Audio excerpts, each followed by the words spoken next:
కేంద్ర ప్రభుత్వం ప్రతిపాదిస్తున్న డీలిమిటేషన్ మహిళా రిజర్వేషన్ల అమలు అంశం ఇప్పుడు దేశవ్యాప్తంగా అన్ని రాజకీయ పార్టీల్లోనూ చర్చకు దారితీస్తోంది.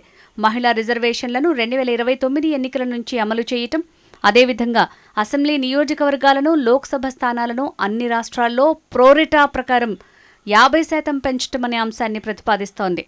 అందుకు కావలసిన బిల్లు ఆమోదానికి 16, 17, 18 తేదీల్లో ప్రత్యేక పార్లమెంట్ సమావేశాలను ఏర్పాటు చేసింది.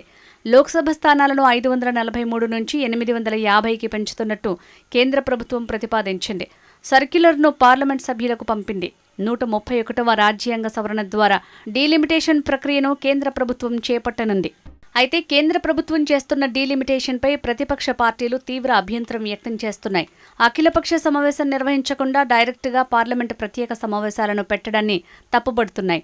మహిళా రిజర్వేషన్లను 2011 జనగణన ఆధారంగా అమలు చేయటాన్ని వ్యతిరేకిస్తున్నాయి. తమిళనాడు, పశ్చిమ బెంగాల్ అసెంబ్లీ ఎన్నికల తర్వాత కేంద్రం డీలిమిటేషన్ మహిళా రిజర్వేషన్ల అమలుపై పార్లమెంట్లో చర్చ పెడితే బాగుండేదని విపక్ష పార్టీలు అభిప్రాయం వ్యక్తం చేస్తున్నాయి. మరోవైపు కేంద్ర ప్రభుత్వం జనగణనను దేశవ్యాప్తంగా స్టార్ట్ చేసింది. 2027 జనాభా లెక్కల ఆధారంగా మహిళా రిజర్వేషన్లు, డీలిమిటేషన్ అమలు చేయాలని ఇతర రాజకీయ పార్టీలు డిమాండ్ చేస్తున్నాయి.